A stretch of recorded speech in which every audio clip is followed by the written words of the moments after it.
Mais um Reflitamos Juntos. Esse momento de reflexão é para aprofundarmos a nossa vida com Deus, com Jesus, na caminhada da Santa Viagem.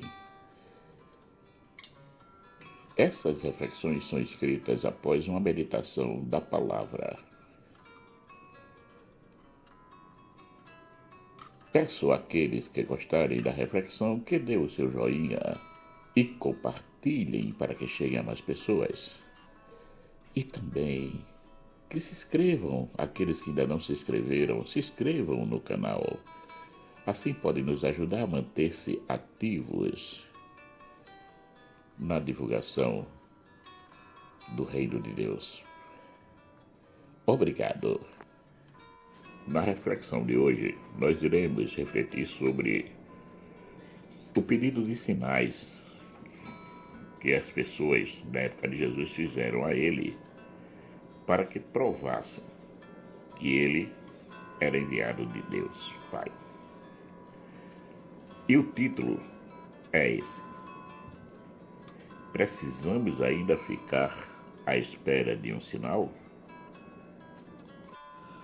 Na liturgia de hoje, Jesus nos fala que da geração má que está diante dele e que ele pede outros sinais, como prova da sua ligação com Deus. Maligna é esta geração. Ela pede um sinal e não lhe será dado outros sinais. Lucas capítulo 11, versículo 29. Para eles, os feitos de Cristo, isto é, os milagres, as curas e as expulsões de demônio, não significavam nada. Eles exigiam um sinal do céu, isto é, uma ação direta de Deus.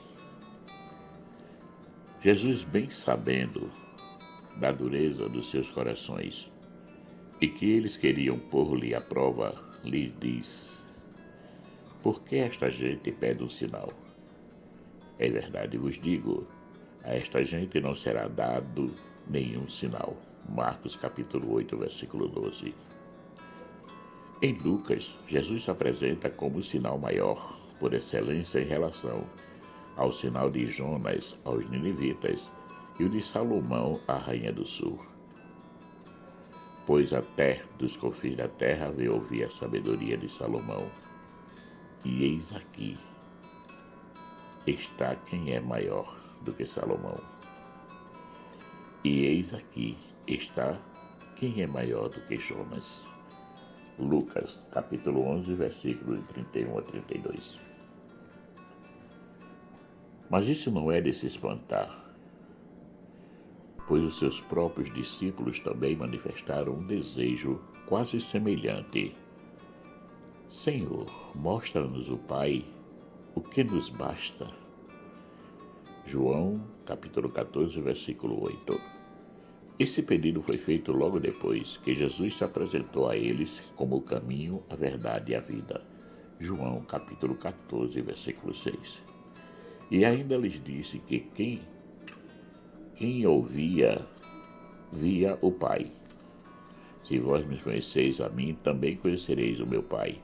E já desde agora o conheceis e o tendes visto. João capítulo 14, versículo 7. Mas Filipe não se contentou.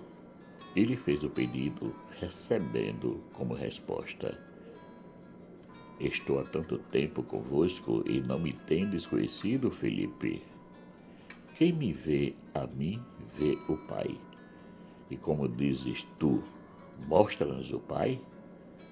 João capítulo 14, versículo 9. Jesus acrescenta: não crês tu que eu estou no Pai e que o Pai está em mim? As palavras que eu vos digo, não as digo de mim mesmo, mas o Pai que está em mim é quem faz as obras. João capítulo 14, versículo 10. Essa é a mesma ideia que ele já tinha dito aos fariseus e doutores da lei.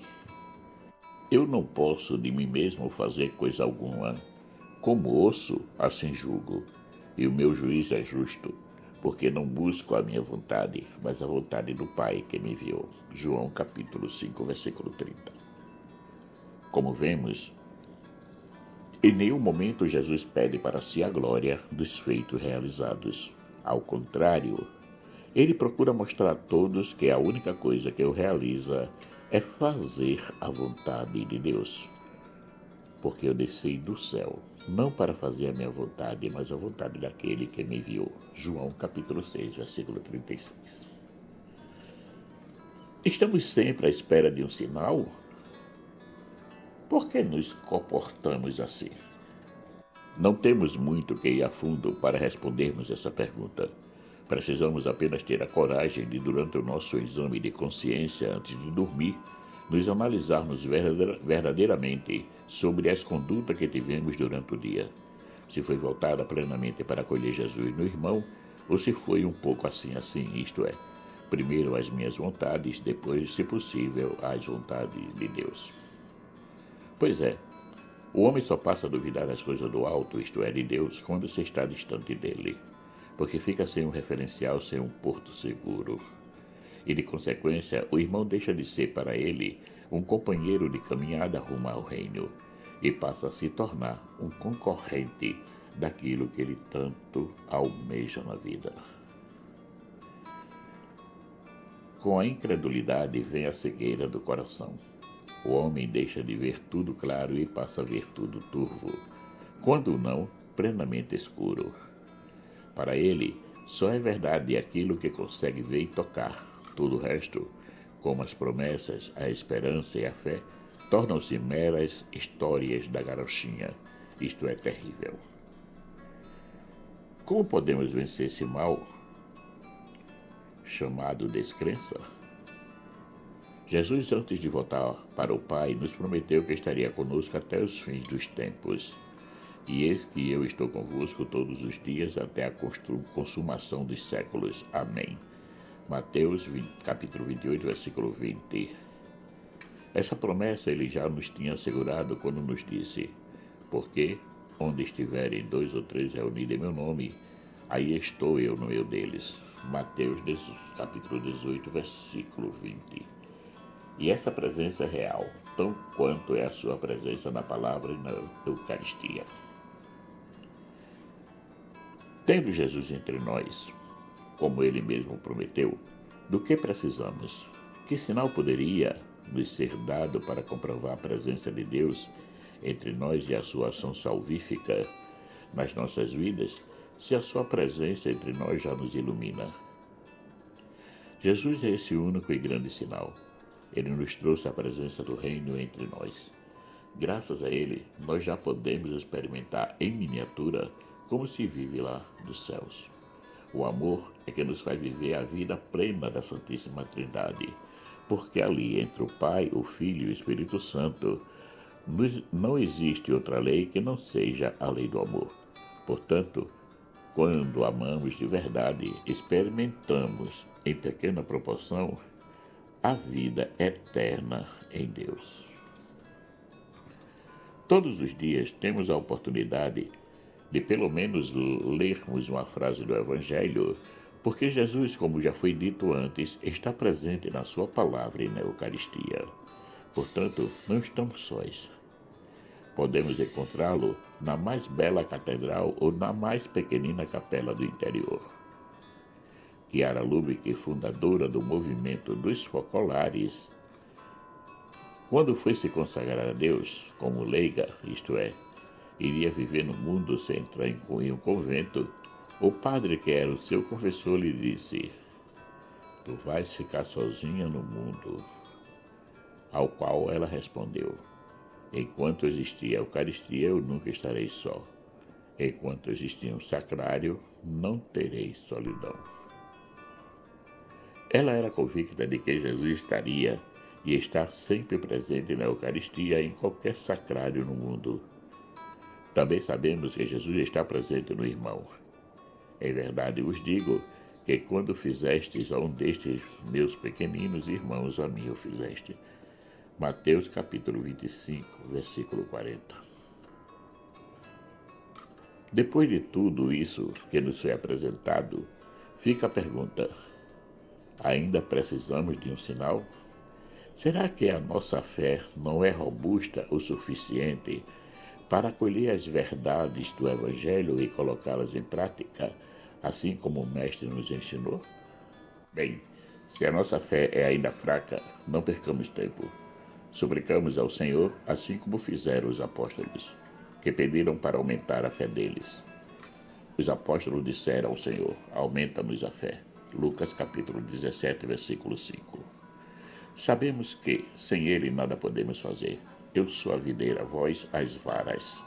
Quem está em mim e eu nele, este dá muito fruto, porque sem mim nada podeis fazer. João capítulo 15, versículo 5. Isso nos demonstra que devemos estar ligados concretamente a ele. Nada podemos realizar por nossos simples méritos. Tudo o que fazemos tem a sua ajuda, a sua presença, o seu agir. Porque ele não nos deixou órfãos. Um dia voltará, mas enquanto o seu retorno não se concretiza, temos as orientações do Espírito Santo. Mas aquele Consolador, o Espírito Santo, que o Pai enviará em meu nome, esse vos ensinará todas as coisas e vos fará lembrar de tudo quanto vos tenho dito. João capítulo 14, versículo 26. Caros irmãos e irmãs, tenhamos cada vez mais a humildade e nos deixemos transformar em instrumentos nas mãos de Deus. Ele que é o Senhor de todas as coisas. Deixemos que Jesus nos use plenamente nas suas missões de anunciar a boa nova a todos os povos. Não importa o tempo que temos com Cristo, se já somos calejados e experientes na caminhada com Ele, ou se somos ainda calouros.